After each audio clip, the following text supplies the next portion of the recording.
தோழர்களுக்கு வணக்கம். இன்னைக்கு வீடியோவில் அதிமுக அப்படின்ற ஒரு பெரிய கட்சி கொஞ்சம் கொஞ்சமாக கரைஞ்சி இன்னைக்கு என்ன மாதிரியான நிலைமையில் இருக்குது, ஏன் இந்த நிலைமைக்கு போச்சு, அந்த கட்சியினுடைய வீழ்ச்சிக்கு காரணம் என்ன, இதோட இதுக்கு முன்னாடி அதாவது டிஎம்கே அதிமுகவுக்கு முன்னாடி ஆரம்பித்த ஒரு கட்சி, காங்கிரஸ் பேர் இயக்கத்தை பின்னுக்கு தள்ளி தமிழகத்தில் ஆட்சியை பிடிச்ச ஒரு கட்சி டிஎம்கே. அந்த டிஎம்கே இன்னும் உயிர்ப்போடு இருக்கிறதுக்கு காரணம் என்ன, இன்றைய விஜய் கட்சிக்கும் அதிமுகவுக்கும் உள்ள ஒற்றுமை என்ன அப்படின்றத பற்றி தான் இந்த வீடியோவில் எனக்கு நான் தெரிஞ்சுக்கிட்ட அரசியல் அறிவு, அந்த சின்ன அறிவு மூலமாக நான் உங்ககிட்ட ஷேர் பண்ணலான்னு ஆசைப்பட்றேன். ஆக்சுவலி டிஎம்கேன்ற ஒரு கட்சி, அந்த கட்சியிலிருந்து பிரிஞ்சு வந்த பெரிய கரிஸ்மாட்டிக் லீடர் எம்ஜிஆர், அவருடைய வசீகரம் யாருமே இந்தியாவில் அந்த அளவுக்கு வசீகரம் யாருக்குமே கிடையாது. அப்படிப்பட்ட ஒரு வசீகரமான மக்கள் மனதை கொள்ளையடித்த, அது எப்படி கொள்ளையடிச்சாருன்றதெல்லாம் அது வேறு விஷயம். அந்த கொள்ளை நியாயமா இல்லாட்டி அந்த கொள்ளை கரெக்டானதா அப்படின்றதெல்லாம் நெக்ஸ்ட்டு செகண்டரி. ஆனால் அவர் மக்கள் மனசை கொள்ளையடிச்சிட்டார். இப்போது அது மூலமாக வெற்றி அடைகிறாரு. 2 முறை கண்டினியூஸாக முதலமைச்சராக இருக்கிறாரு. அப்புறமா இப்போது அதே கட்சி செல்வி ஜெயலலிதா கிட்ட வருது. இப்போ ஜெயலலிதா கிட்ட வரும்போது அந்த அளவுக்கு கரிஸ்மாட்டிக்கான கிடையாது.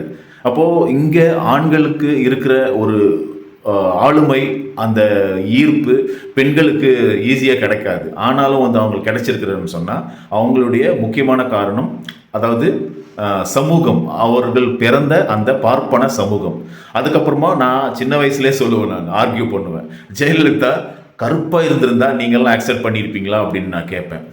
அது இப்போ கேட்டாலும் யாரையும் அந்தளவுக்கு இவ்வளோ ஒரு சில்லியாக இருக்கிற மாதிரி தான் இருக்கும். ஆனால் அதுதான் நிஜம். இங்கே கலர் அப்படின்றது, ஒரு நிறம் அப்படின்றது எந்த அளவுக்கு இன்ஃப்ளூயன்ஸ் பண்ணுறதுன்றதை நம்ம யோசிக்கணும்.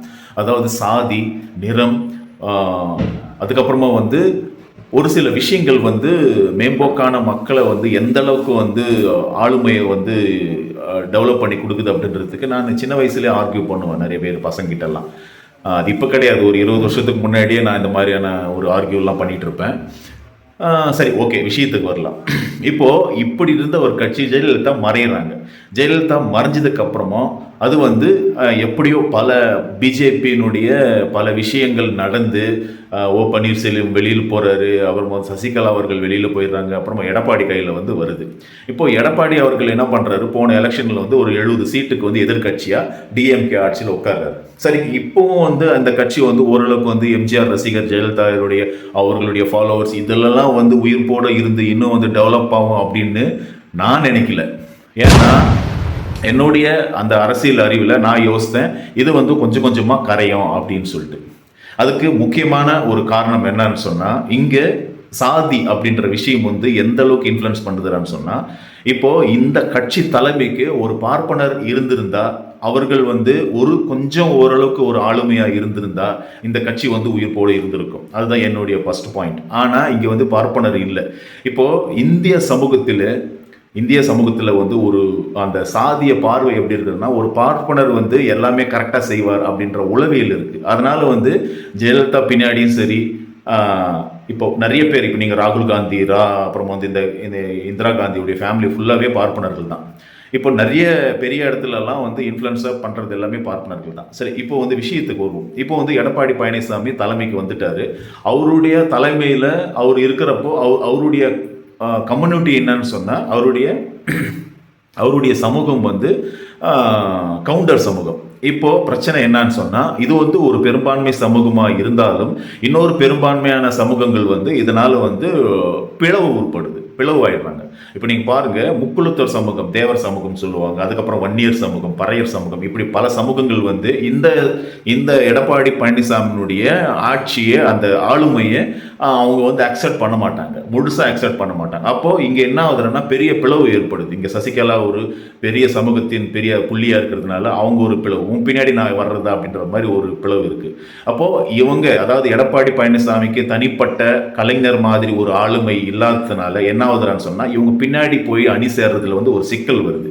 அதே மாதிரி தான் ஓ பன்னீர்செல்வம். இப்படி பல அதில் இருக்கிற முக்கிய புள்ளிகள் வந்து சாதியால் பிளவுபட்டு என்ன ஆகுறாங்கன்னா பிரிகிறாங்க. இப்போ இன்னைக்கு வந்து சண்முகம், ஏசி சண்முகமா பிசி சண்முகம், ஏதோ ஒரு சண்முகம், அவர் பின்னாடி ஒரு 30 எம்எல்ஏ வந்து அணி திரள்றாங்க. அதுக்கப்புறமா வந்து கோயம்புத்தூர்ல ஒருத்தர் இருப்பாரு செல்வமணியா, அவர் பின்னாடி கொஞ்சம் பேர் போறதா வந்து இப்போ கம்ப்ளீட்டா வந்து இப்போ விஜய்க்கு வந்து ஒரு 30 எம்எல்ஏ வந்து போறதா செய்திகள் வருது. இதெல்லாம் வந்து ஆர்எஸ்எஸ் பின்புலமா இருந்து இயக்கினாலும் இவங்களுடைய பேஸ் வந்து சரி கிடையாது. இவங்களுடைய பேஸ் நீங்க பார்க்கும்போது எம்ஜிஆர்ல இருந்து ஜெயலலிதால இருந்து எல்லாருமே ஒரு சினிமா கவர்ச்சியும் அந்த வசீகரம் தான் இதனுடைய பேஸாக இருந்துச்சு, அடித்தளம். அதனால என்ன ஆகுறாங்கன்னா அவங்க மறையிலன்னு வச்சிங்களேன். இப்போ ஒரு எம்ஜிஆர் இங்கே இப்போ உயிரோடு இருந்திருந்தா கட்டாயம் இந்த கட்சி அப்படியே தான் இருந்திருக்கும். அப்போ எம்ஜிஆர் இந்த இயற்கை என்ன பண்ணணும்னா எல்லாருமே ஒரு முறை வந்து நம்ம இறக்க வேண்டிய கட்டாயம் இருக்கிறதுனால எம்ஜிஆர் இருக்கிறார். அவருடைய அந்த கரிஸ்மாட்டிக்கினுடைய நினைவுகள்லாம் குறையுது. அப்புறம் ஜெயலலிதா இருக்கிறாங்க. ஜெயலலிதா இறந்த பிறகு அவங்களுடைய கரிஸ்மாட்டிக் இதெல்லாம் குறையுது. அப்போ ஒரு ஆளுமை அப்படின்றது இங்கே சாதியின் அடிப்படையிலையும் ஒரு சமூகத்தின் அடிப்படையிலும் இருக்கிறதுனால இந்த கட்சி வந்து குறைஞ்சிக்கிட்டே இருக்கு. முக்கியமாக அதில் அந்த கட்சியில் இல்லாதது என்னன்னா கொள்கைன்றது என்னன்னா அவங்களுக்கு வந்து டிஎம்கே எதிர்க்கிறது தான் ஒரு கொள்கையை வச்சுருந்தாங்க. அப்போது சமூக நீதி, இடஒதுக்கீடு, இந்த பிரச்சனை எல்லாம் பற்றி அவங்க களத்தில் நின்று அதில் ஸ்ட்ராங்காக இருந்தாலும் அவங்களுக்கு வந்து டிஎம்கே மாதிரியான ஒரு கொள்கை பிடிப்பு அதில் கிடையாது.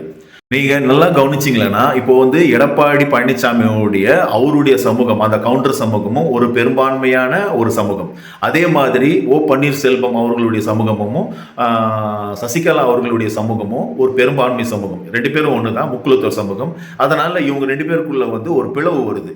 இப்போ இவங்க பின்னாடி ஜனங்க ஆர்கனைஸ் ஆகுறாங்களா, அவங்க பின்னாடி ஜனங்க ஆர்கனைஸ் ஆகுறாங்களா அப்படின்ற மாதிரி.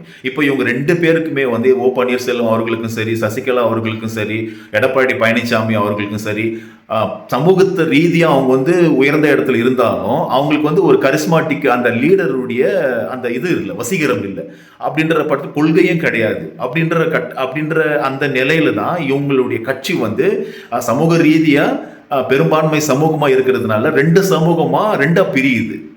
அப்போது சமூக ரீதியாக இந்த மாதிரி ஒரு பிளவு, அதுக்கப்புறமா வந்து ஒரு கரிஸ்மாட்டிக் லீடர் இல்லை, இதெல்லாம் தான் வந்து மிக முக்கியமான காரணம். வந்து இவங்களுடைய கொள்கை வேற கிடையாது, கொள்கை பிடிப்போட எல்லா விஷயத்திலையும் ஃபைட் பண்ணுறது கிடையாது. இப்படி பல விஷயங்கள் தான் இன்னைக்கு இந்த நிலைமையில் வந்திருக்கு. இப்போ நீங்கள் நினைக்கலாம், இப்போ டிஎம்கே வந்து ஃபுல் அண்ட் ஃபுல் கொள்கை பிடிப்போடு தான் இருக்குதா, அதில் வந்து சாதிய இன்ஃப்ளூயன்ஸ் இல்லையா அப்படின்னு நீங்கள் கேட்கலாம். ஆனால் கட்டாயம் அதில் வந்து சாதிய இன்ஃப்ளூயன்ஸ் இருக்குது. அதை எப்படி நான் எப்படி பார்க்குறேன்னு சொன்னால், இப்போது கலைஞருடைய குடும்பம் வந்து இந்த மாதிரி ஒரு முக்குலத்தை சேர்ந்த சமூகமாகவோ இல்லைன்னா கவுண்டர் அப்படின்னு சொல்ற ஒரு சமூகமாகவோ இருந்திருந்தா இந்த அனைத்து அதாவது தமிழ் சமுதாயத்தை அந்த சாதிய சமுதாயத்தை வந்து ஆர்கனைஸ் பண்ற அளவுக்கு இவங்களுக்கு வந்து ஒரு கஷ்டமான விஷயமா இருந்திருக்கும். இப்போ கலைஞர்கிட்ட ஒரு அந்த ஐடியாலஜி, திராவிட ஐடியாலஜினுடைய அந்த பிடிப்பு இருக்கு. அதே மாதிரி அவர் வந்து ஒரு சிறுபான்மை சமூகம். அவர் சிறுபான்மைன்னா அவர் வந்து இந்த நாவிதர் அப்படின்னு சொல்றாங்க இல்லையா, இந்த முடிவெற்ற அந்த சாதாரண ஒரு சின்ன ஒரு மைனாரிட்டியான சமூகத்தில் இருந்ததுனால அப்போ எல்லா சமூகமும் என்ன ஆகுறாங்கன்னா அவருடைய லீடர்ஷிப்புக்கு பின்னாடி வந்து ஆர்கனைஸ் ஆகுறாங்க. அப்போ கொள்கை பிடிப்பு இருக்கு.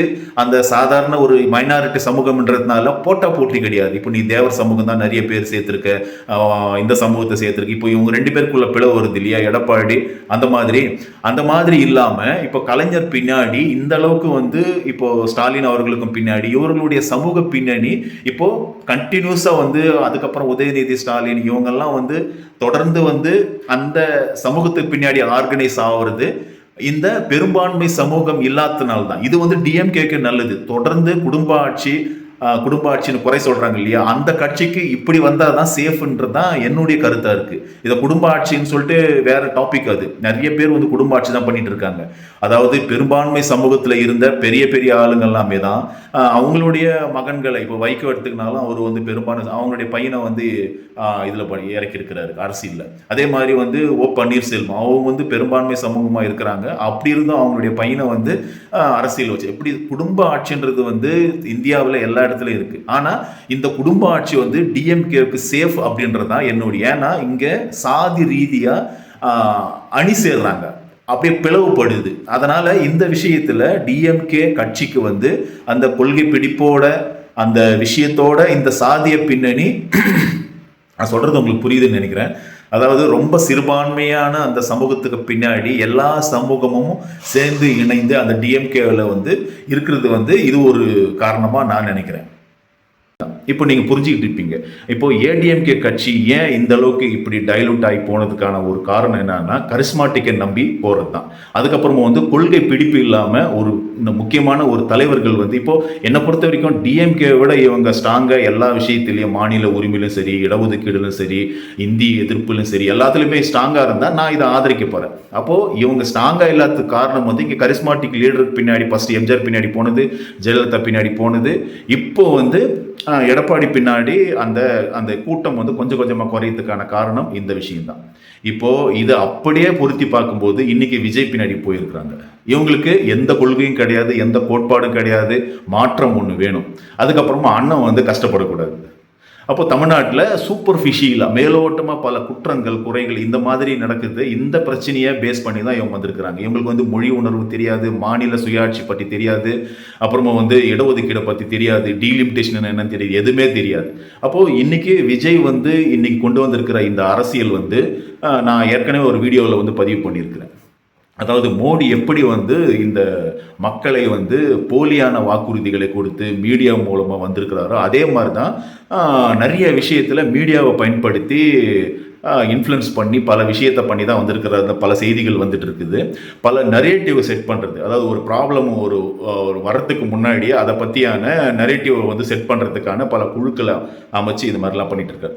சரி, ஓகே, இதுதான் வந்து ஏடிஎம்கே வந்து கொஞ்சம் கொஞ்சமாக கரைச்சி போகிறதுக்கான காரணம் நான் சொல்கிறேன். இன்றைக்கி இப்போ வந்து டிஎம்கே பற்றி நான் சொல்லி ஆகணும். டிஎம்கே வந்து ஒரு கட்டத்தில் அதாவது எப்படி வந்து அது கொள்கை பிடிப்போடு இருக்குது, ஓரளவுக்கு வந்து கொள்கை பிடிப்போடு அவங்க ஸ்ட்ராங்காக இருக்கிறாங்கிறதுக்கான ஒரு உதாரணம் ஒன்று சொல்கிறேன். இப்போது ஜெயலலிதா முதலமைச்சராக இருந்தாங்க, விஜயகாந்த் வந்து ஆப்போசிஷன் பார்ட்டியாக இருந்தார். அப்போது 40 சீட்டை வந்து ஜெயிச்சு எதிர்கட்சியாக நிற்கிறாரு. அப்படின்ற பட்சத்தில் டிஎம்கே வந்து 14 சீட்டோ 13 சீட்டை தான் வந்து நிற்கிறாங்க. இன்றைக்கி வந்து ஏடிஎம்கே இருக்கிற நிலையில தான் இதை விட மோசமாக டிஎம்கே இருந்தது. அப்போ ஸ்டாலின் அவங்களோட டீமோடு சேர்ந்து சட்டசபைக்கு போவாங்க. அது இவங்க வந்து ரொம்ப பரிதாபமாக இருக்கும். ஆனாலும் அந்த எம்எல்ஏக்கள் வந்து வேற கட்சிக்கு போனன்ற ஒரு செய்தியோ எப்படி ஒரு பதட்டமோ டிஎம்கேல வந்ததே கிடையாது. இருந்த எம்எல்ஏக்கள் அப்படியே இருந்தாங்க. ஏன் இருந்தாங்க? அப்போது பெரிய கட்சி ஜெயலலிதா பக்கம் போயிருக்கலாம்ல. இதில் 14 சீட்டு தானே, இனிமேல் வந்து ஸ்டாலினுக்கு வந்து கலைஞருக்கு வந்து வயசாகிடுச்சு, ஸ்டாலின் வந்து அந்த அளவுக்கு வந்து அவருக்கு ஒரு பெரிய கலைஞர் மாதிரி திறமை இல்லை, இனி வந்து டிஎம்கே அவ்வளோதான் அப்படின்ற மாதிரி அந்த அந்த சிச்சுவேஷன் ஏன் வரல? அப்போது அந்த டிஎம்கே பார்ட்டியில் இருக்கிற அந்த கொள்கை பிடிப்பு தான். அப்போ அந்த நிறைய பேர் நம்ப மாட்டாங்க, இது ஒரு காமெடியாக பேசுவாங்க. ஆனால் உண்மையாகவே அதில் கொள்கை பிடிப்பு இருந்ததுனால தான் அந்த 14 பேரோ 13 பேரோ அப்படியே இருந்து அடுத்த எலெக்ஷனில் வந்து அவங்க ஜெயலலிதா தான் ஜெயிச்சாங்க. ஆனால் ஜெயலலிதா ஜெயிச்சாங்களா கரெக்டாக தெரியல.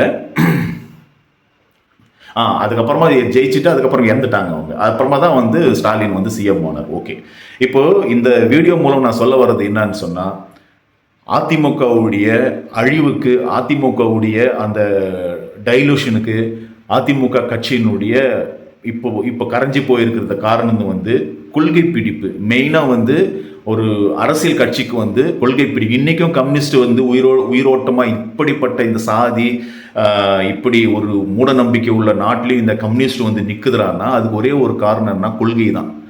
அந்த கொள்கை வந்து நாட்டை வழி நடத்துதா இல்லைன்னா முன்னேற்றுதா, அதெல்லாம் வேலை. கொள்கை வந்து ஸ்ட்ராங்காக இருக்கும். அப்போது இந்த டிஎம்கே இன்றைக்கும் நெக்ஸ்ட் லெவல்லையும் இனி ஒரு 50 வருஷமோ 100 வருஷமோ இருக்குன்றது தான் என்னுடைய நம்பிக்கை.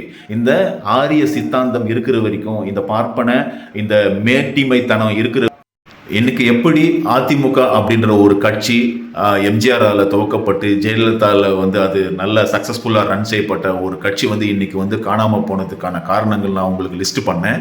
ஆனால் ஏன் டிஎம்கே வந்து இந்த அளவுக்கு உயிர்ப்போட இருக்குது அப்படின்றத பற்றி நான் உங்களுக்கு சொல்லியிருந்தேன்.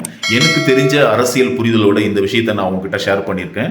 என்னுடைய வீடியோ பாருங்கள், சப்ஸ்கிரைப் பண்ணின்னு பாருங்கள், லைக் பண்ணுங்கள், கமெண்ட் பண்ணுங்கள்.